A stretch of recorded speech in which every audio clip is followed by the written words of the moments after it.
Hello student, હવે પછી આપણે વાત કરવાના છીએ દેહજળ અને પરિવહન નામના ચેપ્ટરની અંદર પરિવહન માર્ગો વિશે. રુધિર વિશે વાત કરીએ છીએ તો રુધિર શરીરની અંદર કઈ રીતે વહન પામે એના વિશે સાથે વાત કરી લઈએ. તો શરીરની અંદર પરિવહન માર્ગ છે ને અભ્યાસને આપણે એન્જિયોલોજી તરીકે ઓળખાવીએ. એન્જિયોપ્લાસ્ટી જેવો શબ્દ વિશે સાંભળ્યું હશે કે શરીરની અંદર પરિવહન એટલે કે રુધિર કેશિકા કે રુધિર વાહિનીની અંદર કોઈ પણ પ્રકારની ખામી સર્જાય તો એને એન્જિયો ના ફોર્મમાં કહીએ. લોજી ધેટ્સ મીન સ્ટડી અને એન્જિયો ધેટ્સ મીન સર્ક્યુલેટરી સિસ્ટમ, પરિવહન માર્ગો અથવા તો રુધિરાભિસરણ તંત્ર જેનો અભ્યાસ. સજીવોની અંદર ખાસ કરીને બે પ્રકારના પરિવહન તંત્ર હોય. કાં તો પરિવહન કેવું હોય તો કે ખુલ્લા પ્રકારનું ને કાં તો બંધ, ઓપન ટાઈપ ઓફ સર્ક્યુલેશન અને ક્લોઝ ટાઈપ ઓફ સર્ક્યુલેશન. જો શરીરની અંદર હૃદય દ્વારા પંપ કરેલ રુધિર છે એ વહન પામી અને ખુલ્લી જગ્યા સ્વરૂપે કોટરો હોય કે શરીરની ગુહાની અંદર ખુલે. હૃદયનું મુખ્ય કામ હોય શરીરની અંદર પમ્પિંગ કરવાનું. આ પમ્પિંગ કરેલું રુધિર છે એ શરીરની અંદર ખુલ્લી જગ્યા, કોટર કે શરીર ગુહાની અંદર છેલ્લે ખુલતું હોય તો આવા પ્રકારની સર્ક્યુલેટરી સિસ્ટમને ખુલ્લા પરિવહન તંત્ર તરીકે ઓળખાય, જે સંધિપાદ અને મૃદુકાય સમુદાયના સજીવોની અંદર જોવા મળે. આવી રીતે ક્લોઝ સર્ક્યુલેટરી સિસ્ટમ હોય શરીરની અંદર, ઓપન અને ક્લોઝ સર્ક્યુલેટરી સિસ્ટમ હોય. ક્લોઝ સર્ક્યુલેટરી સિસ્ટમ ઇન્વોલ્વ તો કે હૃદયનું મુખ્ય કામ પમ્પિંગ કરવાનું, રુધિર દ્વારા કે રુધિર વાહિની દ્વારા છે એ શું જે કંઈ પણ રુધિર વહન પામે એટલે કે હૃદય દ્વારા પંપ કરેલ રુધિર છે રુધિર વાહિનીમાં બંધ વ્યવસ્થાપનની અંદર વહન પામી અને શું કરશે તો કે શરીરની અંદર આગળ જઈ વધે. એટલે કે ખુલ્લા ભાગોની અંદર જશે જ નહીં. કાં તો રુધિર કેશિકા હશે, રુધિર વાહિની હશે, રુધિર કેશિકા, રુધિર વાહિની જેવા ઘટકોની અંદર વહન પામી, નલિકાઓની અંદર વહન પામી અને શરીરના એક અંગમાંથી બીજા અંગમાં એટલે કે હૃદયમાંથી ફરી પાછું હૃદયમાં પાછું આવશે. ખાસ કરીને બંધ વહન પરિવહન તંત્રનો ફાયદો શું તો કે રુધિર પ્રવાહ છે ને એનું નિયંત્રણ કરી શકાય, બ્લડ ફ્લો છે એનું નિયંત્રણ છે કરી શકાય. એટલા માટે ખુલ્લા કરતા બંધ પરિવહન તંત્ર વધારે ઉપયોગી જે હોય. કોની અંદર જોવા મળતું કે નુપૂરક સમુદાયની અંદર સૌપ્રથમ પરિવહન તંત્ર નુપૂરક સમુદાયમાં જોવા મળ્યું હતું. સૌપ્રથમ બંધ પ્રકારનું પરિવહન તંત્ર નુપૂરકની અંદર હતું. એટલે કે મેરુદંડી, નુપૂરક અને પૃષ્ઠવંશની અંદર કેવું હોય તો કે બંધ પ્રકારનું પરિવહન તંત્ર હોય. ખુલ્લું પરિવહન તંત્ર સૌપ્રથમ સંધિપાદની અંદર હતું, બંધ પરિવહન તંત્ર સૌપ્રથમ નુપૂરક સમુદાયની અંદર હતું. અને પરિવહન તંત્રની શરૂઆત નુપૂરક સમુદાયથી થઈ હતી. એટલે પૃથ્વી ઉપર સર્વપ્રથમ ક્લોઝ સર્ક્યુલેટરી સિસ્ટમ છે અસ્તિત્વમાં આવી હતી. એ સિવાય વાત કરીએ પરિવહન તો કે અલગ અલગ પ્રકારના સજીવોની અંદર અલગ અલગ પરિવહન હોય. જેમ કે સૌપ્રથમ છે હૃદય છે કેવું હતું તો કે ચુષ્મુખા જેવા સજીવોની અંદર હૃદય દ્વિખંડી હતું. દ્વિખંડી હૃદયની અંદર ઉપર એક કર્ણક હોય અને નીચે શું હોય તો કે શરીરની અંદર એક ખંડી હૃદય હોય. કે ઘણા બધા સજીવોની અંદર સૌપ્રથમ સજીવ ચુષ્મુખા અને મત્સ્ય જેવા સજીવની અંદર દ્વિખંડી હૃદય હોય કે જેમાં ઉપરના ભાગોની અંદર કર્ણક, નીચેના ભાગે શું હોય તો કે ક્ષેપક. એક કર્ણક અને એક ક્ષેપક યુક્ત રુધિર છે હોય. ક્ષેપકો શું કરશે તો કે રુધિર છે ને શરીરના અંગોની અંદર લઈ જાય અને શરીરના અંગોમાંથી જે કાંઈ પણ અશુદ્ધ રુધિર છે ફરીથી ક્યાં જાય તો કે કર્ણકોની અંદર જાય. તો આવા પરિવહનને આપણે એકલ પરિવહન તરીકે ઓળખાવીએ. આવા પરિવહનને કહીએ આપણે એકલ પરિવહન તરીકે ઓળખાવીએ. ઘણા બધા સજીવોની અંદર એક કર્ણક અને એક ક્ષેપક ધરાવતું હૃદય હોય અને આવા હૃદયને આપણે દ્વિખંડી હૃદય તરીકે જે ઓળખાય છે. સૌપ્રથમ ક્યાં હતું તો કે ચુષ્મુખા જેવા સજીવોની અંદર, કાસ્થી અને અસ્થિ મત્સ્યની અંદર જે દ્વિખંડી હૃદય હોય કે જેમાં એકલ પરિવહન છે જોવા મળે. સર્વપ્રથમ દ્વિખંડી હૃદય છે ઉદ્વિકાસ પામ્યું અને ત્રિખંડી હૃદયની અંદર રૂપાંતરિત થયું કે જેમાં હૃદયની અંદર ઉપર બે કર્ણકો, ઉપરના બે કર્ણકો અને એક કેવું હોય તો કે ક્ષેપક હોય. આવું કોની અંદર તો કે ઉભયજીવીની અંદર જે હતું જેમાં ત્રિખંડી હૃદય તરીકે જે ઓળખાવીએ. ઉભયજીવીની અંદર સરીસૃપ હું શબ્દ એટલા માટે નથી વાપરતો કારણ કે સરીસૃપમાં અપૂર્ણ ચતુષ્ખંડી અથવા તો અપૂર્ણ વિભાજિત ક્ષેપક હોય. અપૂર્ણ વિભાજિત ક્ષેપક કહીએ ત્રણ ખંડી પણ ક્ષેપકના વિભાજનની પ્રક્રિયા શરૂ થઈ ગઈ હોય. તો ત્રિખંડી હૃદય હોય કે જેમાં શું થાય તો કે શરીરની અંદર ફેફસામાંથી શુદ્ધ રુધિર ક્યાં આવશે તો કે કર્ણકની અંદર આવશે. કર્ણકમાંથી પછી આ રુધિર ક્ષેપકની અંદર આવશે. શુદ્ધ રુધિર કે ક્ષેપકમાં આવશે, અશુદ્ધ રુધિર ક્ષેપકમાં આવશે. પરિણામે મિશ્ર પ્રકારનું અને અપૂર્ણ બેવડું પરિવહન જોવા મળે. તો ખાસ કરીને ઉભયજીવી જેવા અને સરીસૃપ જેવા સજીવોની અંદર કેવું હોય તો કે મિશ્ર પ્રકારનું રુધિર હોય. ડાબા કર્ણકની અંદરથી આવતું શુદ્ધ રુધિર અને જમણા કર્ણકની અંદર આવતું અશુદ્ધ રુધિર બંને ક્યાં ભેગા થશે તો કે ક્ષેપકની અંદરથી ભેગા થાય અને આવા પ્રકારના રુધિરના પરિવહનને શું કહીએ આપણે તો કે અપૂર્ણ બેવડા પરિવહન તરીકે જે ઓળખાવીએ અને જે કોની અંદર જોવા મળે તો ઉભયજીવી અને સરીસૃપની અંદર. બધા સરીસૃપની અંદર એ ત્રિખંડિત હૃદય હોય પણ ક્ષેપકો છે ને એ અપૂર્ણ વિભાજિત હોય કે વિભાજનની શરૂઆત થઈ ગઈ પણ પૂરેપૂરા વિભાજિત થયા હોય નહીં. અપવાદ સ્વરૂપે મગર સિવાય મગરની અંદર ચતુષ્ખંડી હૃદય જઈ હોય. એ સિવાય ચતુષ્ખંડી હૃદય કોની અંદર હોય તો કે વિહબ પક્ષી અને બધા જ સસ્તનોની અંદર કેવું હોય તો કે ચતુષ્ખંડી હૃદય હોય અને જે સજીવો ચતુષ્ખંડી હૃદય જે ધરાવે આની અંદર રચના કેવી હોય તો કે ઉપરના ભાગે શું હોય તો કે બે કર્ણક. ચતુષ્ખંડી હૃદય ધરાવતા સજીવોની અંદર ઉપર બે કર્ણક અને નીચે બે કેવું હોય તો કે ક્ષેપક હોય. ઉપરના બે કર્ણક અને નીચે શું હોય તો કે બે ક્ષેપક. એટલે કે જમણી અને ડાબી બાજુ અલગ અલગ પ્રકારનું પરિવહન થાય ને આવા પરિવહનને આપણે બેવડું પરિવહન તરીકે ઓળખાવીએ. બેવડા પરિવહન તરીકે ઓળખાય જેમાં ડાબી અને જમણી તરફ એટલે કે ડાબી અને જમણી બાજુ શુદ્ધ અને અશુદ્ધ રુધિર કેવું થશે તો કે અલગ અલગ વહન પામે. આવા પરિવહનને બેવડા પરિવહન તરીકે ઓળખાવી. તો અત્યાર સુધી ઉદ્વિકાસના આધારે 3 પ્રકારના હૃદય હતા. સર્વપ્રથમ જ્યારે હૃદય નિર્માણ થયું ત્યારે એ કેવું હતું કે દ્વિખંડી. હૃદયનું મુખ્ય કામ હોય શરીરના અલગ અલગ ભાગોની અંદર રુધિર છે એનું પમ્પિંગ કરવાનું.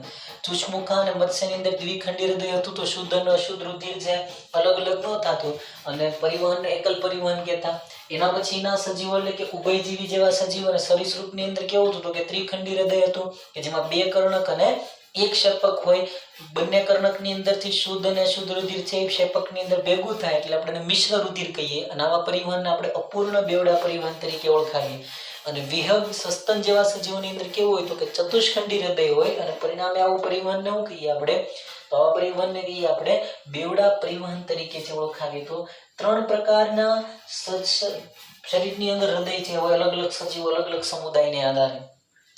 આપણે વાત કરવાની આ બધા પ્રકારના પરિવહનની મનુષ્ય વિશે. તો મનુષ્યની અંદર કેવું હતું કે ચતુષ્ખંડી હૃદય એ સિવાય તો કે બંધ પ્રકારનું પરિવહન થઈ ધરાવે. મનુષ્યના પરિવહન તંત્રને આપણે રુધિરાભિસરણ તંત્ર એવો શબ્દ પણ વાપરીએ. મનુષ્યની અંદર જે સર્ક્યુલેશન થાય જેને આપણે રુધિરાભિસરણ તંત્ર તરીકે ઓળખાવીએ. સ્નાયુ હૃદય હોય વિશેષ પ્રકારના સ્નાયુ ધરાવતા હોય શરીરના સૌથી મજબૂત સ્નાયુ અહીંયા હાજર હોય. બેવડા પ્રકારનું અને પરિવહન કેવું તો કે બંધ પ્રકારનું. મનુષ્યની અંદર પરિવહન તંત્રનું નિર્માણ મધ્ય ગર્ભસ્તરના કોષોમાં થાય અને ક્યાં આવેલું હોય તો કે ઉરસ પ્રદેશની અંદર. બરાબર છાતીના વિસ્તારની અંદર જમણા અને ડાબા ફેફસાની વચ્ચે સેજ ક્યાં હોય તો કે ડાબી તરફથી આવેલું હોય. કદ તો કે દરેક વ્યક્તિના બંધ મુઠ્ઠી જેવું. દરેક વ્યક્તિ છે એના બંધ મુઠ્ઠી જેટલું હૃદય જે દરેક મનુષ્યની અંદર જે હાજર હોય. હૃદયની રચના વિશે વાત કરીએ. મનુષ્યની અંદર હૃદયની રચના વિશે વાત કરીએ તો હૃદય એક બંધ મુઠ્ઠી જેવી રચના હોય અને એના ફરતે દ્વિસ્તરીય આવરણ હોય અને આવરણને આપણે પરિહૃદ આવરણ તરીકે જે ઓળખાવીએ. કે મનુષ્યની અંદર હૃદય કેવું હોય તો કે ચતુષ્ખંડી હૃદય જે હોય અને એની અંદર બેવડા પડનું આવરણ હોય. આપણે એક રફ ડાયાગ્રામથી ખાલી અન્ડરસ્ટેન્ડિંગ જરૂર છે.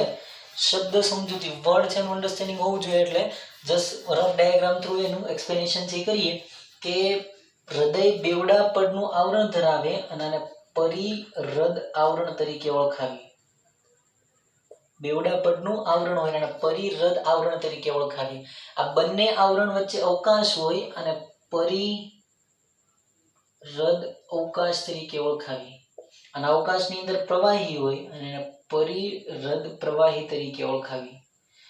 પરિહૃદ આવરણ પરિહૃદ અવકાશ અને પરિહૃદ અવકાશની અંદર જે પ્રવાહી છે એને કહીએ આપણે પરિહૃદ પ્રવાહી તરીકે છે ઓળખાવીએ.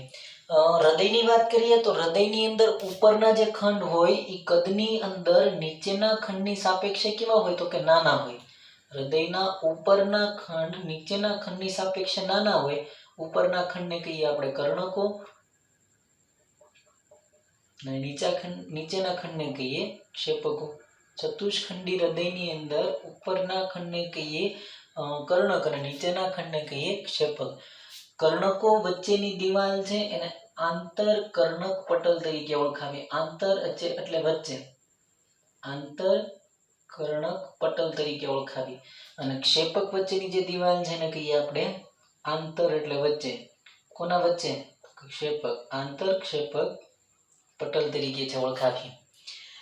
કર્ણકો વચ્ચે જે દિવાલ હોય એ ક્ષેપકોની દિવાલની સાપેક્ષે કેવી હોય તો કે થોડીક નબળી હોય. આંતરકર્ણક પટલ છે એ નબળી હોય કોની સાપેક્ષે તો કે ક્ષેપકની સાપેક્ષે. આંતરક્ષેપક પટલ વધારે મજબૂત હોય. શું કામ? તો કારણ લાંબા અંતર સુધી ક્ષેપકોની અંદર વહન હોય. ક્ષેપકોની અંદર જે વહન કરવા લાંબા અંતર સુધી છે, લાંબા અંતર સુધી વહન કરવા માટે વધારે પ્રેશર કે દબાણની જરૂર પડે અને પરિણામે અહીંયા કેવું હશે તો કે નોર્મલી મજબૂત પ્રકારનો પટલ હશે અને અહીંયા કેવું હશે તો કે ક્ષેપકની સાપેક્ષે થોડો નબળો. કર્ણક અને ક્ષેપક વચ્ચે જે પટલ હોય એને આંતરકર્ણક ક્ષેપક પટલ તરીકે ઓળખાવીએ. આંતરકર્ણક ક્ષેપક પટલ તરીકે ઓળખાવીએ. ડાબી અને જમણી તરફ અલગ અલગ સ્વરૂપે છે. હવે ડાબી બાજુ છે ને આપણે ડાબું કર્ણક અને ડાબું ક્ષેપક કહીએ, જમણી બાજુ છે ને જમણું કર્ણક અને જમણા ક્ષેપક તરીકે ઓળખાવીએ. ડાબું કર્ણક, ડાબું ક્ષેપક, જમણું કર્ણક અને જમણું ક્ષેપક. આવી રીતે 4 ભાગોની અંદર છે, 4 ખંડોની અંદર હૃદય છે શરીરની અંદર વિભાજિત છે થતું હોય. જમણા કર્ણક અને જમણા ક્ષેપક વચ્ચે એક વાલ આવેલો હોય. જમણા કર્ણક અને જમણા ક્ષેપક વચ્ચે એક વાલ આવેલો હોય અને આ વાલને આપણે ત્રિદલ વાલ તરીકે ઓળખાવીએ. વાલને આપણે ત્રિદલ વાલ તરીકે ઓળખાવીએ. 3 સ્નાયુયુક્ત વાલ હોય. આ વાલને આપણે ત્રિદલ વાલ, જમણા કર્ણક અને જમણા ક્ષેપક વચ્ચે વાલ હોય ને ત્રિદલ વાલ તરીકે ઓળખાવીએ કે જે 3 સ્નાયુમય રચના છે ધરાવે. અને ડાબા કર્ણક અને ડાબા ક્ષેપક એટલે કે ડાબા આંતરકર્ણક પટલ વચ્ચે જે વાલ છે એને કહીએ આપણે મિત્રલ અથવા તો દ્વિદલ વાલ તરીકે ઓળખાવી. મિત્રલ અથવા તો દ્વિદલ વાલ તરીકે જે ઓળખાવી. શરીરના હૃદયના બંને ભાગોની અંદર પરિવહનની પ્રક્રિયા અલગ અલગ સ્વરૂપે જે હોય. ક્ષેપકની અંદરથી સર્ક્યુલેટરી સિસ્ટમ જોઈએ તો શરીરની અંદરથી આ જે કંઈ પણ ડાબું ક્ષેપક છે ત્યાંથી રુધિર ક્યાં જશે તો કે શરીરના અંગોની અંદર જાય. રુધિર જાય શરીરના અંગોમાં અને આ લઈ જાય મહાધમની કે જેને આપણે ધમની કાંડ તરીકે ઓળખાવીએ. મહાધમની અથવા તો ધમની કાંડ તરીકે જે ઓળખાવીએ. આ ડાબુ ક્ષેપક અને મહાધમની અથવા તો ધમની કાંડ વચ્ચે જે વાલ હોય આ વાલને કહીએ આપણે અર્ધચંદ્રાકાર વાલ. આ વાલને કહીએ અર્ધચંદ્રાકાર વાલ તરીકે જે ઓળખાવી. આવી જ રીતે જમણા ક્ષેપક અને ફેફસા વચ્ચે એક વાલ હોય. જમણા ક્ષેપક અને ફેફસા વચ્ચે એક રચના હોય આને ફુફ્ફુસીય ધમની કહીએ. ફેફસા અને જમણા ક્ષેપક વચ્ચે જેને ફુફ્ફુસીય ધમની તરીકે ઓળખાવીએ. આ ફુફ્ફુસીય ધમની અને જમણા ક્ષેપક વચ્ચે અહીંયા એક વાલ આવેલો હોય અને આ વાલને આપણે અર્ધચંદ્રાકાર ફુફ્ફુસીય અર્ધચંદ્રાકાર વાલ તરીકે ઓળખાવીએ. અર્ધચંદ્રાકાર વાલ, ફુફ્ફુસીય અર્ધચંદ્રાકાર વાલ, મહાધમની અર્ધચંદ્રાકાર વાલ, ત્રિદલ વાલ અને દ્વિદલ વાલ કે જેને મિત્રલ વાલ તરીકે ઓળખાવે. આ 4 વાલ શું કરશે તો કે શરીરની અંદર એક દિશાકીય પ્રવાહનું નિયમન કરે. આ બધા વાલ એક દિશાકીય પ્રવાહનું નિયમન કરવાનું કામ કરે. શરીરની અંદર વન ટાઈપ ડાયરેક્શન એટલે કે એક જ બાજુનું વહન છે થવા દેશે. એક જ દિશાકીય વહન છે એનું નિયંત્રણ કરવા માટે આ વાલથી જવાબદાર હોય શરીરની અંદર. કર્ણકો ક્ષેપક, કર્ણક ક્ષેપક અને ધમની જેવી રચનાની અંદર શરીરની અંદર આવા પ્રકારની રચના છે હાજર હોય. એ સિવાય શરીરની અંદર વિશેષ પ્રકારના સ્નાયુઓ આવેલા હોય અને આ સ્નાયુ છે એ 2 પ્રકારની ગાંઠનું નિર્માણ કરે. જમણા કર્ણકની ઉપર છે એ ગાંઠ આવેલી હોય અને આપણે SAN સાઇનો એટ્રિયલ નોડ તરીકે ઓળખાવીએ. સાઇનો એટ્રિક્યુલર નોડ તરીકે ઓળખાવીએ. SAN સાઇનો એટ્રિક્યુલર નોડ એક ગાંઠ હોય. અહીંયાથી સ્પંદનો અથવા તો શરીરની અંદર જેમ થશે તો કે નોર્મલી સ્પંદનોનું નિર્માણ થાય, વીજ સ્થિતિમાનનું નિર્માણ થાય અને એક હોય જમણા કર્ણકક્ષેપક પટલની વચ્ચે ડાબી તરફ આંતરકર્ણક આંતરક્ષેપક અને તરફની દિવાલ તરફ હોય અને આને કહીએ આપણે AV નોડ, આર્ટ્રિયો વેન્ટ્રિક્યુલર નોડ. આવા 2 નોડ આવેલા હોય. એક જમણા કર્ણકની ઉપરની તરફ કે જેને સાઇનો એટ્રિયલ નોડ તરીકે ઓળખાવીએ અને આપણે પેસમેકર કહીએ અને પેસમેકર તરીકે ઓળખાવીએ. એક AVN હોય એટ્રિયો વેન્ટ્રિક્યુલર નોડ, એવી નોડ હોય અને બીજું કેવું હોય તો કે SA નોડ, સાઇનો એટ્રિક્યુલર નોડ અને એટ્રિયો વેન્ટ્રિક્યુલર નોડ. આવા 2 નોડ, આવી 2 ગાંઠ છે શરીરની અંદર જે હાજર હોય કે જે શરીરની અંદર હૃદયના સ્પંદનોનું નિર્માણ, હૃદયની અંદર સ્પંદનોનું નિર્માણ જે કરશે. એવી નોડ દ્વારા SAN ને કહીએ સાઇનો એટ્રિક્યુલર નોડ અને AVN ને કહીએ એટ્રિયો વેન્ટ્રિક્યુલર નોડ. SAN ક્યાં હોય તો કે જમણા કર્ણકની ઉપર, હોય જમણા કર્ણક ઉપર, અને ક્યાં હોય તો કે કર્ણક ક્ષેપક પટલ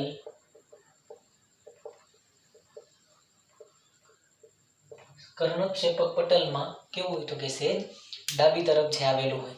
શરીરની અંદર SA નોડ છે અને આપણે પેસમેકર તરીકે ઓળખાવીએ, અને પેસમેકર તરીકે ઓળખાવીએ કે જે હૃદયને 72 ટાઈમ બીટ કરે, 1 મિનિટની અંદર 72 વાર ધબકે, એવા ધબકારાનું નિર્માણ, ધબકારા ઉત્પન્ન કરવા માટે જે જવાબદાર જે હોય. ઓન એન એવરેજ છે હાર્ટ છે 70 to 75 બીટ પર મિનિટ થી જે ધબકતું હોય. 70 થી 75 વાર 1 મિનિટની અંદર 70 થી 75 વાર જે શરીરની અંદર હૃદય ધબકતું હોય. તો આ વાત હતી શરીરની અંદર માનવમાં પરિવહન તંત્ર અને હૃદય કઈ રીતે શરીરની અંદર છે કાર્ય કરતું હોય અને હૃદયની સામાન્ય રચના વિશે.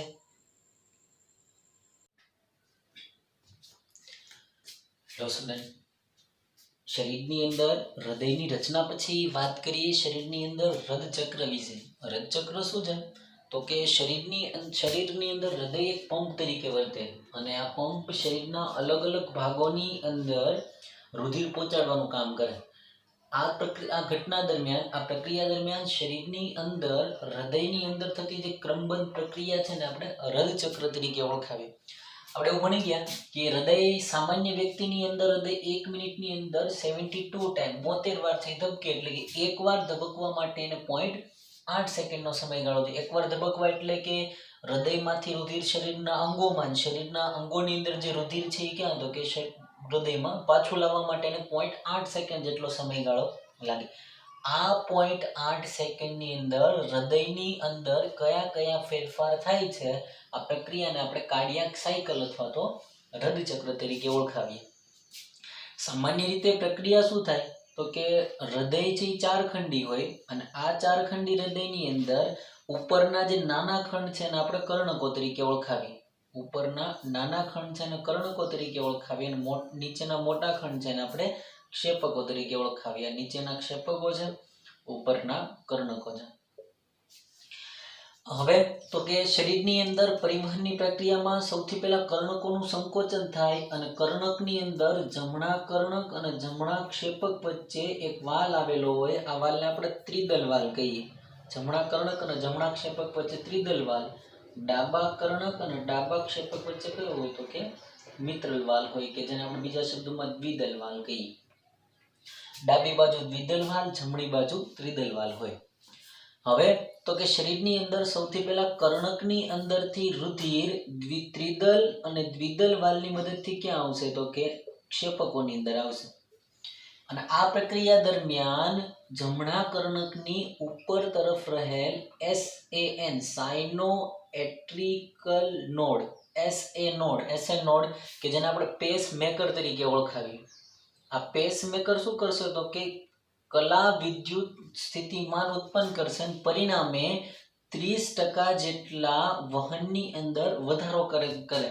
ક્યાંથી તો કે કર્ણકમાંથી ક્ષેપકની અંદર રુધિરને ધકેલવાના સમયની પ્રમાણની અંદર 30% નું કરશે તો કે વધારો કરે. એટલે જમણા કર્ણકમાંથી રુધિર ક્યાં આવશે તો કે જમણા ક્ષેપકમાં, અને ડાબા કર્ણકમાંથી રુધિર ક્યાં આવશે ડાબા ક્ષેપકમાં. ત્યાંથી રુધિર તો કે ડાબા ક્ષેપકની અંદરથી રુધિર અહીંયા અર્ધચંદ્રાકાર વાલ દ્વારા ક્યાં જાય તો કે આને ધમનીકાંડ અથવા તો મહાધમની તરીકે ઓળખાવી. ધમનીકાંડ અથવા તો મહાધમની દ્વારા ક્યાં જાય તો કે શરીરના અંગોની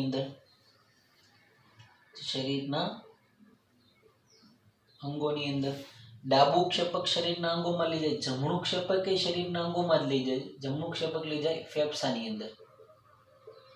જમણું ક્ષેપક લઈ જશે ફેફસાની અંદર અને જમણા ક્ષેપકમાંથી ફેફસામાં રુધિર લઈ જતી ધમનીને ફુફ્ફુસીય ધમની કહીએ. અને અહીંયા અર્ધચંદ્રાકાર વાલ હોય, અહીંયા અર્ધચંદ્રાકાર વાલ હોય. બરાબર. તો શું થઈ પ્રક્રિયા? તો કે જમણા ક્ષેપકમાંથી જમણા કર્ણક અને ડાબા કર્ણકની અંદર સૌથી પહેલા શું થશે? તો કે કર્ણકોનું થશે સંકોચન. યાદ રાખો, સંકોચનને સિસ્ટોલ કહીએ.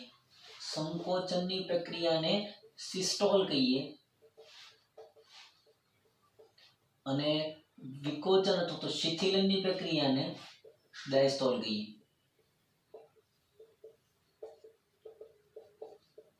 સૌ પરથી સંકોચન, સિસ્ટોલિક, શિથિલન, ડાયસ્ટોલિક.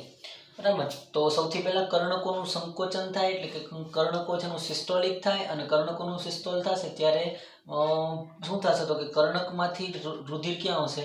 તો કે ક્ષેપકમાં. કોની મદદથી? તો કે દ્વિદલ અને ત્રિદલ વાલ્વની ક્ષેપકની અંદર આવે. ફરીથી તો કે બીજું શું થશે? તો કે એના પછી એકવાર કર્ણકોનું સંકોચન થઈ ગયું, સિસ્ટોલિક થઈ ગયું, હવે ક્ષેપકો સિસ્ટોલિક થાય ને ક્ષેપકો સિસ્ટોલિક થાય, ક્ષેપકોનું સંકોચન થાય એટલે ડાબા ક્ષેપકની અંદરથી રુધિર ધમનીકાંડ દ્વારા શરીરના અંગોમાં અને જમણા ક્ષેપકમાંથી રુધિર ફુફ્ફુસીય ધમની દ્વારા ક્યાં જાય? ફેફસાની અંદર. શરીરના અલગ અલગ ભાગોની અંદર રુધિર છે પહોંચી ગયું. હવે શું થશે? તો કે બંનેનું થશે ડાયાસ્ટોલિક. શરીરના અલગ અલગ ભાગોની અંદર રુધિર પહોંચી ગયું. હવે બંનેનું ડાયાસ્ટોલિક થાય. કોનું? તો કે કર્ણકોનું અને ક્ષેપકોનું. બંનેનું ડાયાસ્ટોલિક થાય એટલે શરીરના અંગોમાંથી મહાશિરા દ્વારા, અગ્ર અને પશ્વ મહાશિરા હોય, આપણે ટૂંકમાં એને મહાશિરા કહીએ. મહાશિરા દ્વારા ક્યાં આવશે? તો કે જમણા કર્ણકમાં અને ફેફસામાંથી રુધિર ક્યાં આવશે? તો કે ડાબા કર્ણકની અંદર. સર્ક્યુલેશન થયું કે બ્લડ સર્ક્યુલેટ શરીરની અંદર જે આવી રીતે સતત થતું હોય. શરીરની અંદર બ્લડ સર્ક્યુલેટ આવી રીતે થતું હોય. જમણા કર્ણકમાંથી રુધિર ક્ષેપકમાં લાવવા માટે એસએ નોડ અને ક્ષેપકમાંથી શરીરની અંદર લઈ જવા માટે એક વિશેષ પ્રકારના જૂથ હોય જેને આપણે એવી નોડ અથવા તો એવી ગાંઠ તરીકે છે ઓળખાવી. એટ્રિયલ ventricular node. એટ્રિયલ ventricular node, સાઇનો એટ્રિયલ node. આવા બે ગાંઠ આવેલી હોય. નોડ એટલે કે ગાંઠ કે જે શરીરની અંદર શું કરશે? તો કે રુધિરનું પરિવહન છે કરાવે અને રજ ચક્ર તરીકે ઓળખાવે. મુખ્યત્વે રજચક્રની અંદર 3 પ્રક્રિયા છે શરીરની અંદર થતી હોય. શરીરની અંદર રજચક્રની અંદર 3 પ્રકારની પ્રક્રિયા જે થતી હોય અને એક ધબકારા માટે અથવા તો શરીરની અંદર એક ધબકારા માટેનો સમય કેટલો છે? તો કે 0.80 સેકન્ડ અથવા તો 0.8 સેકન્ડ છે. આની ગણતરી કરીએ તો 3 પ્રક્રિયા શરીરની અંદર થતી હોય. સમયગાળો લઈએ. આ સમયગાળા દરમિયાન કર્ણકો સાથે કઈ પ્રક્રિયા થાય અને આ સમયગાળા દરમિયાન ક્ષેપકો કઈ પ્રક્રિયા કરે. તો કુલ 0.8 સેકન્ડની અંદરથી શરૂઆતની અંદર 0.1 સેકન્ડ માટે શરૂઆતમાં 0.1 સેકન્ડ માટે કર્ણકો છે એનું શું થશે? તો કે નોર્મલી સિસ્ટોલ. કર્ણકો છે સિસ્ટોલ થાય. સિસ્ટોલ એટલે શું થશે? તો કે એની અંદર દબાણ છે વધશે. આવા જ સમય ક્ષેપકો શું થાય? તો કે ડાયાસ્ટોલ. ડાયાસ્ટોલ એટલે શિથિલન. કે શરૂઆતની અંદર 0.1 સેકન્ડ માટે કર્ણકોનું શું થશે? તો કે સંકોચન એટલે કર્ણકો છે એ શું કાંઈ દબાય. આ સમયે ક્ષેપકોના કદની અંદર વધારો થાય એટલે કર્ણકોની અંદર જે રુધિર છે એ રુધિર ક્યાં આવશે? ક્ષેપકોની અંદર. તો શરૂઆતમાં 0.10 સેકન્ડ 0.1 સેકન્ડ માટે સિસ્ટોલિક થાય. કોનું? તો કે કર્ણકોનું. સિસ્ટોલ એટલે સંકોચન અને ડાયાસ્ટોલ એટલે શિથિલન. કર્ણકો સંકોચન થાય, રુધિર ક્યાં આવશે? તો કે ક્ષેપકોની અંદર. બીજી પ્રોસેસ થાય 0.3 સેકન્ડ માટે અને આ સમયે કર્ણકોનું શું થાય? તો કે કર્ણકોનું થાય ડાયાસ્ટોલ. કર્ણકો ડાયાસ્ટોલ થાય અને ક્ષેપકોનું શું થાય? તો કે સિસ્ટોલ. એટલે કે હવે કર્ણકોમાંથી રુધિર ક્યાં આવી ગયું છે? તો કે કર્ણકોમાંથી રુધિર આવી ગયું ક્ષેપકોની અંદર અને આ સમયે ક્ષેપકોની અંદર કર્ણકમાંથી ક્ષેપકમાં આવેલ રુધિર હવે ક્ષેપક 0.3 સેકન્ડ માટે શું થશે? તો કે સંકોચન થશે. 0.3 સેકન્ડ માટે શું થશે? તો કે સંકોચન થાય. આવા જ સમયે કર્ણકો શું પામે? તો કે શિથિલન પામે અને ક્ષેપકમાંથી ડાબા ક્ષેપકમાંથી રુધિર શરીરના અંગોમાં, જમણા ક્ષેપકમાંથી રુધિર ક્યાં? તો કે ફેફસાની અંદરથી જાય. એટલે શરીરના અંગોની અંદર છે રુધિર છે પહોંચી ગયું. હવે તો કે બાકીની 0.4 સેકન્ડ માટે આ બંનેનું શું થશે? તો કે બંનેનું થશે ડાયાસ્ટોલ. બંનેનું થશે ડાયાસ્ટોલ. પરિણામે તો કે શરીરના ભાગોની અંદર જે કાંઈ પણ રુધિર છે, શરીરના અંગોની અંદર જે કાંઈ પણ રુધિર છે એ ક્યાં આવશે? તો કે મહાશિરા દ્વારા અને ફુફ્ફુસીય શિરા દ્વારા. ફેફસામાંથી ડાબા કર્ણકમાં ફુફ્ફુસીય શિરા અને શરીરના અંગોમાંથી જમણા કર્ણકની અંદર મહાશિરા દ્વારા છે રુધિર ક્યાં આવશે? તો કે શરીરના અંગોની અંદર જે આવે છે. ઘણી બધી વાર ક્વેશ્ચન જે પૂછાય કે શરીરની અંદર કુલ સિસ્ટોલિક કર્ણકોનો કુલ સિસ્ટોલિક સમયગાળો, કર્ણકોનો કુલ સિસ્ટોલિક સમયગાળો ક્યારે? તો કે એક ધબકારા દરમિયાન. કે કર્ણકો માટે પૂછ્યું હોય કે ક્ષેપકો માટે પૂછ્યું હોય કે કર્ણકોનો કુલ સિસ્ટોલિક સમયગાળો એક ધબકારા દરમિયાન. જો તો કર્ણકો કેટલા સમય માટે સિસ્ટોલિક રહે છે, આવું પૂછ્યું હોય કેટલા સમય માટે ડાયસ્ટોલિક રહે છે, કેટલા સમય માટે સિસ્ટોલિક છે, કેટલા સમય માટે ડાયસ્ટોલિક છે. તો સિસ્ટોલિક કેટલા સમય માટે કર્ણક? તો કે કર્ણક સિસ્ટોલિક કેટલા માટે? તો કે 0.1 સેકન્ડ માટે શું થશે? સિસ્ટોલિક. ડાયસ્ટોલિક કેટલા સમય માટે? તો કે કર્ણકો ડાયસ્ટોલિક 0.3 સેકન્ડ પ્લસ 0.4 સેકન્ડ એટલે કે 0.7 સેકન્ડ માટે 0.70 સેકન્ડ માટે કેવા રહેશે? તો કે ડાયસ્ટોલિક. અને 0.1 સેકન્ડ માટે કેવા છે? તો કે સિસ્ટોલિક. આવી રીતે ક્ષેપકો માટે છે, ક્ષેપકોનો સિસ્ટોલિક ટાઈમ અને ક્ષેપકોનો ડાયસ્ટોલિક ટાઈમ. તો કે ક્ષેપકો એક ધબકારા દરમિયાન 0.3 સેકન્ડ માટે સિસ્ટોલ અને ક્ષેપકો એક ધબકારા દરમિયાન 4 અને 5 સેકન્ડ માટે કેવા હોય? તો કે ડાયસ્ટોલિક હોય. અને આ પ્રક્રિયાને શું કહીએ આપણે? હૃદ ચક્ર તરીકે ઓળખાવી. કે હૃદયની અંદર થતી ક્રમબદ્ધ પ્રક્રિયાને આપણે હૃદ ચક્ર તરીકે છે ઓળખાવી. શરીરની અંદર હૃદ ચક્ર દરમિયાન બે અવાજ જોવા મળે, બે અવાજ થી જોવા મળે. અને આ બે અવાજની અંદર પહેલો અવાજ હોય લબ અને બીજો અવાજ હોય ડબ કરીને. આ બે પ્રકારના અવાજ થી હોય, લબ અને બીજો કેવો? તો કે ડબ અવાજ. આ બંને અવાજ છે એ શેના લીધે હોય? તો કે શરૂઆતની અંદર દ્વિદલ અને ત્રિદલ વાલ બંધ થાય, દ્વિદલ અને ત્રિદલ વાલ છે એ બંધ થાય ત્યારે જે અવાજ આવે ને લબ અવાજ કહીએ. ને ડબ અવાજ કોના લીધે હોય? તો કે નોર્મલી અર્ધચંદ્રાકાર વાલ બંધ થવાને લીધે. અર્ધચંદ્રાકાર વાલ બંધ થાય અને જે અવાજ આવે એને શું કહીએ આપણે? ડબ અવાજ તરીકે ઓળખાય. તો બે પ્રકારના અવાજ આવે, એક લબ અને બીજો ડબ. એક છે ત્રિદલ અને મિત્ર વાલ બંધ થવાને લીધે હોય. શું કામે બંધ થાય? તો કે આ બધા એક દિશાકીય પ્રવાહનું નિયંત્રણ છે કરતા હોય, એક જ દિશાની અંદર છે રુધિરનું નિયંત્રણ છે કરતા હોય. જ્યારે કર્ણકો છે એ સિસ્ટોલ ડાયસ્ટોલિક પામે, કર્ણકોનું શિથિલન થાય ત્યારે વાલ બંધ થઈ જાય. ક્ષેપકોનું શિથિલન થાય ત્યારે કયા વાલ બંધ થશે? તો કે અર્ધચંદ્રાકાર. ક્ષેપકોના શિથિલનના લીધે અર્ધચંદ્રાકાર વાલ બંધ થાય, પરિણામે રુધિર છે પાછું અંદર આવે નહીં. ક્ષેપકોના શિથિલનના લીધે અર્ધચંદ્રાકાર વાલ અને કર્ણકોના શિથિલનના લીધે દ્વિદલ અને ત્રિદલ વાલ છે શું થતા હોય? તો કે બંધ થતા હોય. આ વાત હતી શરીરની અંદર હૃદ ચક્ર કે જેને આપણે કાર્ડિયાક સાયકલ તરીકે ઓળખાવીએ.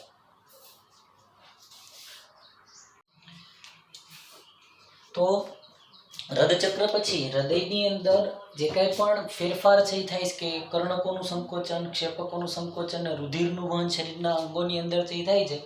આ પ્રક્રિયા દરમિયાન શરીરમાં જે કાંઈ પણ ફેરફાર છે એ થાય છે એનું માપન આપણે પદ્ધતિથી કરીએ, મશીનથી કહીએ, જેને ઇસીજી કહીએ, ઇલેક્ટ્રોકાર્ડિયોગ્રામ તરીકે ઓળખાવીએ. જેમાં એસએ નોડ અને એવી નોડ, એસએ ગાંઠ અને એવી ગાંઠ દ્વારા શરીરની અંદર શું થાય?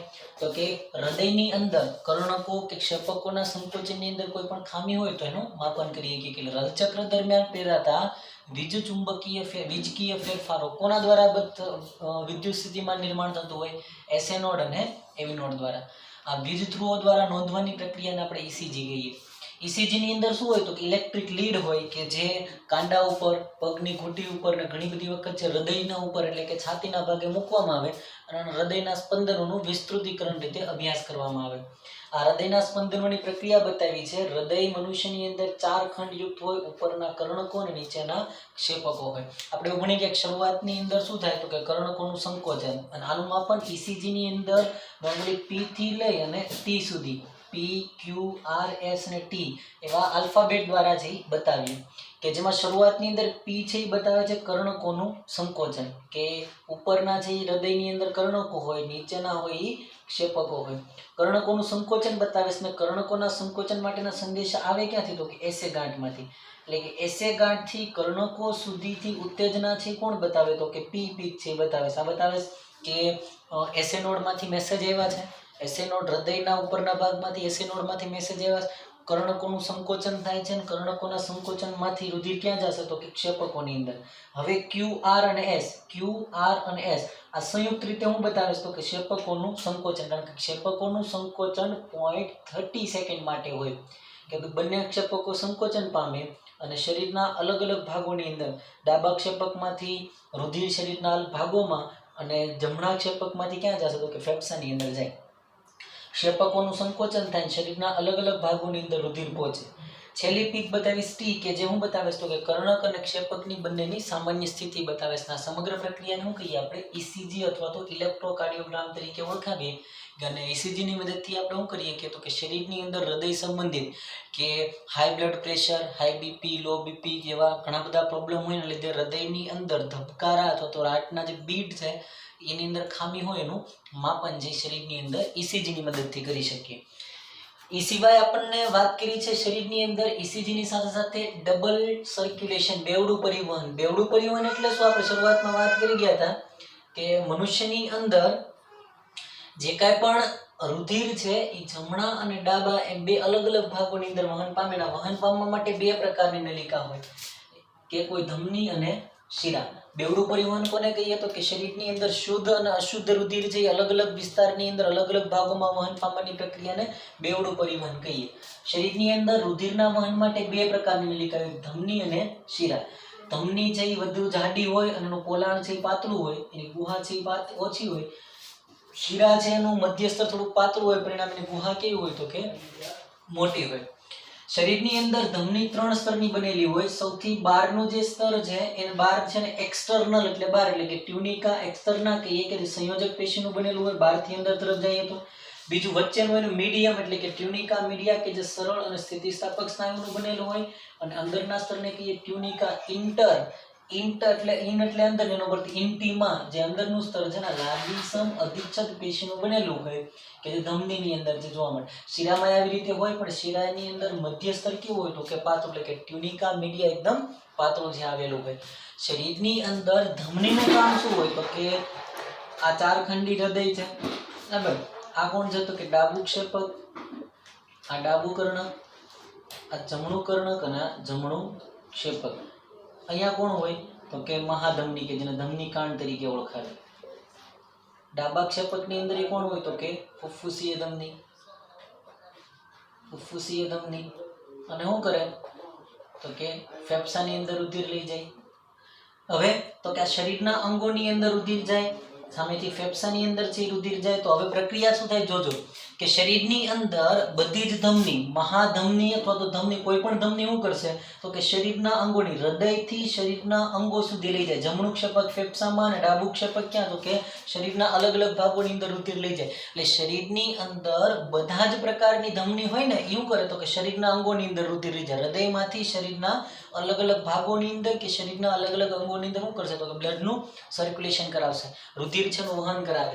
ધમની દ્વારા શરીરના અલગ અલગ અંગોની અંદર રુધિરનું વહન થાય ને આ રુધિરનું શું કરીએ તો કે શરીરની અંદર છે યુટિલાઇઝેશન.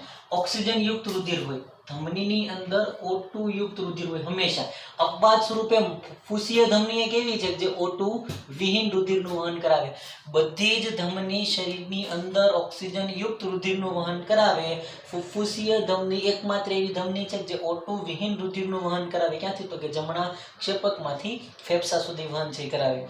એ સિવાય તો કે શિરાની વાત કરીએ તો શિરા શું કરશે તો કે શરીરની અંદર શરીરના ભાગોમાંથી રુધિરનું વહન ક્યાં કરાવે તો હૃદય સુધી. આ જમણું કર્ણક છે, આ શરીરના અંગો છે, આ મહાશિરા છે કે જે આગળ અને શરીરના પાછળના ભાગોમાંથી એકત્રીકરણ થાય, અગ્ર મહાશિરા અને પશ્વ મહાશિરા. શિરાનું કામ શું હોય તો કે શરીરના અંગોમાંથી રુધિર ક્યાં લઈ જાય તો કે હૃદય તરફ. જેમ કે શરીરના અંગોમાં જે કંઈ પણ રુધિર છે મહાશિરા દ્વારા જમણા કર્ણકમાં આવે. ફેફસામાં જે કંઈ પણ રુધિર છે એ ઓક્સિજન યુક્ત બનશે અને ઓક્સિજન યુક્ત રુધિર છે એ ફુફ્ફુસીય શિરા દ્વારા ક્યાં આવશે તો કે ડાબા કર્ણકની અંદર આવે. તો આવી રીતે શરીરની અંદર બધી જ શિરા શું કરે તો કે શરીરની અંદર બધી જ શિરા O2 વિહીન રુધિરનું વહન કરાવે. બધી જ શિરા O2 વિહીન રુધિરનું વહન કરાવે. એટલે કે મહાશિરા અગ્રભાગેથી પશ્વ ભાગેથી આ બધી મહાશિરા O2 વિહીન રુધિરનું વહન કરાવે. પણ અપવાદ સ્વરૂપે ફેફસામાંથી આવતી શિરા કે જેને ફુફ્ફુસીય શિરા તરીકે ઓળખાવી. ફુફ્ફુસીય શિરા શું કરશે તો O2 યુક્ત રુધિરનું વહન છે કરાવે. O2 યુક્ત રુધિરનું વહન છે કરાવે. ક્ષેપકોમાંથી જે કાંઈ પણ રુધિર જાય છે ને રુધિરનું અંતર કેવું છે તો કે લાંબા અંતરનું વહન છે, પરિણામે તો કે ક્ષેપકમાંથી જે વહન થાય ને એમાં દબાણ કેવું હોય તો કે ઊંચું હોય. ડાબા ક્ષેપકમાંથી શરીરના અંગો એટલે હૃદયથી લઈ અને પગના ભાગ સુધી, હૃદયથી લઈને મગજ સુધી શરીરના દૂર ભાગના સુધી વહન કરાવવું છે. એટલે ડાબા ક્ષેપકથી વહન જે કાંઈ પણ થતું હોય એ હંમેશા કેવું હોય તો કે વધારે દબાણ સાથે હોય અને શીરાની અંદર દબાણ કેવું હોય ઓછું હોય. ધમનીની અંદર ઝડપ વધારે હોય, શીરાની અંદર ઝડપ કેવી હોય તો કે ઓછી હોય. ધમનીની અંદર પોલાણ કેવું હોય નાનું હોય, શીરાની અંદર પોલાણ કેવું હોય થોડું પહોળું હોય. શું કામે તો કે મધ્ય સ્તર છે શીરાની અંદર કેવું હોય ગેરહાજર છે હોય. તો આ શરીરની અંદર ડાબી અને જમણી તરફ અલગ અલગ પ્રકારનું, ડાબી તરફ શુદ્ધ અને જમણી તરફ અશુદ્ધ એમ અલગ અલગ રુધિર વહન પામે છે. આવા પરિવહનને શું કહીએ આપણે બેવડા પરિવહન તરીકે જે ઓળખાવીએ. સરળ શબ્દોની અંદર આપણે વહનની પ્રક્રિયા જોઈએ કે શરીરની અંદર વહન કઈ રીતે થાય તો સૌથી પહેલા અગ્ર અને પશ્વ મહાશિરા દ્વારા, અગ્ર અને પશ્વ મહાશિરા શું કરશે તો કે O2 વિહીન રુધિર, O2 વિહીન રુધિર ક્યાં લઈ આવશે તો કે જમણા કર્ણકની અંદર. જમણા કર્ણકની અંદર છે રુધિર લઈ આવે. એટલે આવી રીતે પ્રોસેસ બતાવે છે. This one is the 4 chamber heart. ઉપરના છે ઓરિકલ્સ અથવા તો કર્ણક કહીએ, નીચેના છે એને વેન્ટ્રિકલ અથવા તો ક્ષેપક કહીએ. આ જમણા બાજુનું કર્ણક હતું, આ ડાબું કર્ણક છે, આ જમણું ક્ષેપક અને આ ડાબું ક્ષેપક. હવે આવું છે તો કે મહાશિરા છે જે O2 વિહીન રુધિર શરીરના ભાગોમાંથી O2 વિહીન રુધિર બીન માઇન્ડ. એટલી બધી વાર આ વસ્તુ રિવાઇઝ એટલા માટે કરું છું કારણ કે આ ઇમ્પોર્ટન્ટ ક્વેશ્ચન છે કે શરીરની અંદર સર્ક્યુલેશનનો માર્ગ છે ઘણી બધી વાર ટ્વિસ્ટ કરીને પૂછે, આગળ પાછળ ઘણા બધા MCQ આના રિલેટેડ છે. તો એકવાર તમને સર્ક્યુલેશનનો માર્ગ આઈડિયા ખબર હશે તો ક્યાંય પણથી પૂછે તો તમને ખબર હોય. અગ્ર મહાશિરા અને પશ્વ મહાશિરા શું કરશે તો કે જમણા કર્ણકની અંદર જે રુધિર લઈ આવે કેવું હોય છે O2 વિહીન રુધિર. જમણા કર્ણકની અંદરથી રુધિર ક્યાં જશે તો કે જમણા કર્ણકની અંદરથી રુધિર શરીરની અંદર જમણા કર્ણકમાંથી રુધિર ક્યાં જાય તો કે જમણા કર્ણકમાંથી જશે જમણા ક્ષેપકની અંદર. જમણા ક્ષેપકની અંદર જમણા ક્ષેપકમાંથી રુધિર ક્યાં જશે?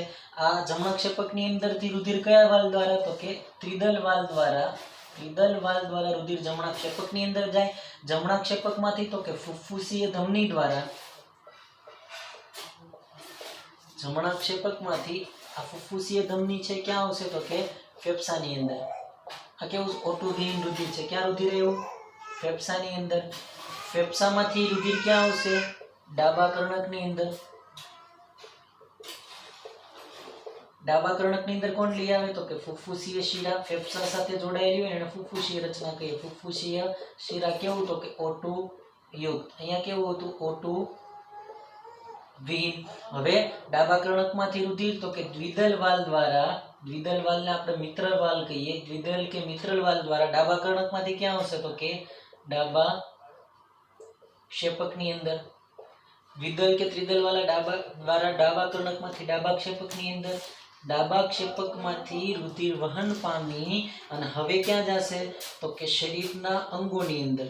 શરીરના અંગોની અંદર કોના દ્વારા તો કે અર્ધચંદ્રાકાર વાલ મારફતે ક્યાં જશે તો કે શરીરની અંદર મહાધમની કે જેને ધમની કાંડ કહીએ.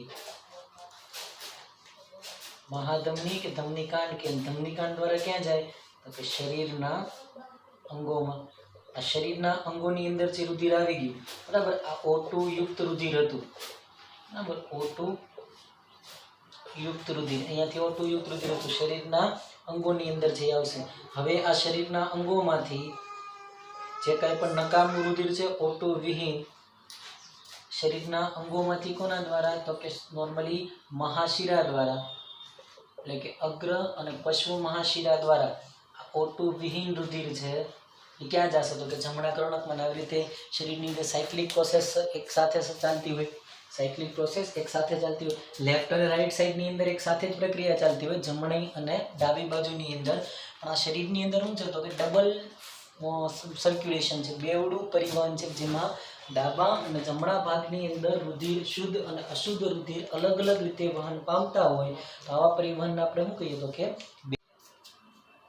વાત કરીએ શરીરની અંદર હૃદક્રિયાના નિયમન વિશે, તો સજીવો જે બે પ્રકારના હૃદય જે ધરાવતા હોય, ઘણા બધા સજીવોની અંદર માયોજેનિક હોય, ઘણા બધા સજીવોની અંદર ન્યુરોજેનિક. માયોનો મતલબ છે સ્નાયુ, કે શરીરની અંદર સ્નાયુ દ્વારા જો વિશિષ્ટ પ્રકારના સ્નાયુ દ્વારા હૃદક્રિયાનું નિયમન થાય છે, અને માયોજેનિક કહેવાય ને ચેતા દ્વારા થાય તો એને ન્યુરોજેનિક કહેવાય. એટલે કે મનુષ્યની અંદર જે વિશિષ્ટ પ્રકારના સ્નાયુ કે જેને પરિકીંજ્ય સ્નાયુ તરીકે ઓળખાવીએ અને એના દ્વારા હૃદક્રિયાનું નિયમન થાય, એટલા માટે આપણે એને માયોજેનિક હાર્ટ જેવું કહીએ. અને ઘણા બધા અંતઃસ્રાવો દ્વારા હૃદક્રિયાનું નિયમન જે થતું. અંતઃસ્રાવી પ્રક્રિયા અને વિશિષ્ટ પ્રકારના સ્નાયુઓ દ્વારા શરીરની અંદર મનુષ્યમાં હૃદયની પ્રક્રિયાનું રેગ્યુલેશન થતું હોય. આના માટેના કેન્દ્રો છે એ લંબમજ્જાની અંદર આવેલા હોય, કે જે સ્વયંવર્તી ચેતાતંત્ર બે પ્રકારના હોય, એક સ્વયંવર્તી ચેતાતંત્ર અને અનુવર્તી અને પરાવર્તી ચેતાતંત્ર. સ્વયંવર્તી ચેતાતંત્રના બે પ્રકાર હોય. સ્વયંવર્તી એટલે પોતાની જાતે શરીરની અંદર પોતાની જાતે કામ કરતું ચેતાતંત્ર છે, એમાં બે ભાગ છે અલગ અલગ પ્રકારનું કામ કરતા હોય. લંબમજ્જામાં આવેલા સ્વયંવર્તી ચેતાતંત્રનો એક ભાગ એટલે કે અનુકંપી, બે પ્રકારના હોય, અનુકંપી અને પરાનુકંપી. એક પ્રક્રિયાનો દર વધારે ને એક પ્રક્રિયાનો દર નિયમિત કરે. અનુકંપી ચેતાતંત્ર શું કરે તો સ્પંદનના દરનું, ક્ષેપકોના સંકોચનનું અને હૃદયની કાર્યક્ષમતામાં વધારો કરવાનો ભાગ નક્કી કોણ કરે તો કે એક ભાગ. બીજો ભાગ છે શું કરશે તો કે સ્પંદનનો દર નક્કી કરશે, એક વધારશે એક ઘટાડશે. એક સક્રિય કલાવિદ સ્થિતિમાન એટલે કે એસએ નોડ અને એવી નોડમાંથી આવતા સંદેશાની તીવ્રતાનું નિયમન કરશે, એ કેટલી ઝડપથી. કારણ કે હરેક વખતે હૃદયના સ્પંદનો સમાન ન હોય, હૃદયના સ્પંદનો હરેક વખતે બદલે. સામાન્ય વ્યક્તિની અંદર હૃદય છે 1 મિનિટની અંદર 72 વાર ધબકે. ઘણા બધા રમતવીરો કે કાર્ય કરતી વખતે હૃદયના સ્પંદનોની અંદર વધારો થાય, અને એના માટે સક્રિય કલાવિદ સ્થિતિમાન એટલે સંદેશાઓ છે ઝડપથી મળવા જોઈએ. તો સક્રિય કલાવિદ સ્થિતિમાન શું છે તો કે શરીરની અંદર સ્પંદનોનો દર વધારવા માટે. એ સિવાય આ હૃદયની કાર્યક્ષમતા અનુકંપી વધારે, પરાનુકંપી શું કરશે તો કે હૃદયની કાર્યક્ષમતા છે ઘટાડે. એટલે કે સ્વયંવર્તી ચેતાતંત્રના બે ભાગ હોય, અનુકંપી અને બીજું પરાનુકંપી. બે ભાગ દ્વારા શરીરની અંદર હૃદક્રિયા છે એનું નિયમન છે થતું હોય. આ બધી હૃદક્રિયાના નિયમન વિશે વાત હતી, પણ ઘણી બધી વખત પરિવહન તંત્રની અનિયમિતતાને લીધે ઘણી બધી ખામીઓ સર્જાય. જેમાં સૌથી પહેલા છે ઉચ્ચ રુધિરદાબ, કે જેને આપણે હાઈ બ્લડ પ્રેશર તરીકે ઓળખાવીએ. હાઈ બ્લડ પ્રેશર તરીકે ઓળખાય. બીજા શબ્દોમાં આપણે એને હાઇપર ટેન્શન કહીએ. હાઇપર ટેન્શન ને ટેન્શન સાથે કઈ લેવા દેવા નથી. વધારે પડતા તમાકુ, બીડીના સેવનના લીધે, એ સિવાય છે શરીરની અંદર ફેટનું પ્રમાણ છે વધી જવાને લીધે આ બધા પ્રકારની તકલીફ થતી હોય, જેને હાઇપર ટેન્શન કહીએ. સામાન્ય વ્યક્તિના શરીરની અંદર રુધિરનું દબાણ સિસ્ટોલિક 120 mm/Hg અને ડાયસ્ટોલિક 80 mm/Hg જેટલું હોય. હવે એટલે કે 120/80 mm/Hg જેટલું છે શરીરની અંદર દબાણ હોય. આ સામાન્ય દબાણ છે. 120 mmHg કરતા રુધિરનું દબાણ ડાયસ્ટોલિક અને સિસ્ટોલિક પ્રેશર વધવા, એટલે કે 120 થી 140 ને 80 થી 90 જેટલું થઈ જાય, એટલે કે 140-90 mm/H જેટલું થઈ જાય, તો આને શું કહીએ આપણે હાઇપર ટેન્શન અથવા તો ઉચ્ચ રુધિરદાબ તરીકે ઓળખાવીએ. હાઈ બ્લડ પ્રેશર તરીકેથી ઓળખાવીએ, કે જેના લીધે શું થાય તો કે શરીરના બધા ભાગોની અંદર છે રુધિર પૂરતા પ્રમાણની અંદર નહીં પહોંચે. રુધિરનું મુખ્ય કામ હોય ઓક્સિજનનું વહન કરવાનું, તો શરીરના અલગ અલગ ભાગો સુધી પૂરતા પ્રમાણમાં ઓક્સિજન પહોંચશે નહીં. એ સિવાય છે હૃદય ધમની રોગ, CAD તરીકે ઓળખાવે, ક્રોનિક આર્ટરી ડિઝીઝ. ધમનીને આપણે આર્ટરી કહીએ અને રોગને ડિઝીઝ કહીએ. ક્રોનિક એટલે હાર્મફુલી, ક્રોનિક આર્ટરી ડિઝીઝ કે જે એથ્રોસ્ક્લેરોસિસ અથવા તો આર્ટિયોસ્ક્લેરોસિસ તરીકે ઓળખાવી. એથ્રોસ્ક્લેરોસિસ અને આર્ટિયોસ્ક્લેરોસિસ. એથ્રોસ્ક્લેરોસિસ ની અંદર શું થાય, આર્ટિયોસ્ક્લેરોસિસ ની અંદર શું થાય, બંને અલગ અલગ વસ્તુ છે, પણ બંને કેવા છે, ક્રોનિક આર્ટરી ડિઝીઝ છે, ધમનીની અંદર થતા રોગો છે. એથ્રોસ્ક્લેરોસિસ ની અંદર શું થાય તો કે ધમનીની દિવાલ હોય ને, દિવાલની અંદર શરૂઆતની અંદર છે વધારે ઊંચા સતત છે હાઈ બ્લડ પ્રેશર કે લો બ્લડ પ્રેશરના લીધે શું થાય તો કે ધમનીની દિવાલની અંદર એક ખાડા જેવી રચનાનું નિર્માણ થાય અને પ્લેક કહીએ. પ્લેકનું ફોર્મેશન થાય, અને પ્લેકના લીધે રુધિરવાહિનીમાં શું થાય તો કે આ ખાડાની અંદર ધીમે ધીમે કેલ્શિયમ છે, ચરબી છે, કોલેસ્ટેરોલ છે, તંતુમય પેશી છે, આ બધાનો જમાવટ થાય. પરિણામે શું થાય તો કે ધમની છે બ્લોક થઈ જાય, ધમની છે બંધ થઈ જાય, શરીરના આગળના ભાગોની અંદર રુધિર ન પહોંચે. આ કન્ડિશનને શું કહીએ આપણે એથેરોસ્ક્લેરોસિસ તરીકે ઓળખાવીએ.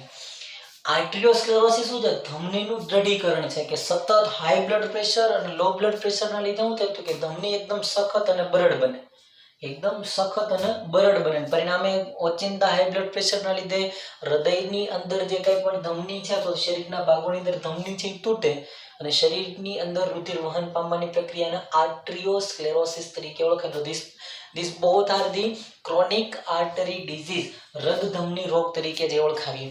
એ સિવાય એન્ઝાઇના કે જેને એન્ઝાઇના પેક્ટોરિસ તરીકે ઓળખાવીએ. આના લીધે શું થતું કે હૃદય સ્નાયુ છે ને ઓછા પ્રમાણની અંદર ઓક્સિજન છે મળે અને શરીર આખા કે ઓક્સિજન નહીં મળે કોઈ પણ ભાગને તો શું થશે તો કે શરીરની અંદર હાનિકારક અસર થાય. હૃદય સ્નાયુ કોઈ પણ ભાગને કોઈ પણ સ્નાયુને કામ કરવા માટે ઓક્સિજનની જરૂર હોય, ઓક્સિજન નહીં મળે તો એની કાર્યક્ષમતા શું થાય? ઘટાડો.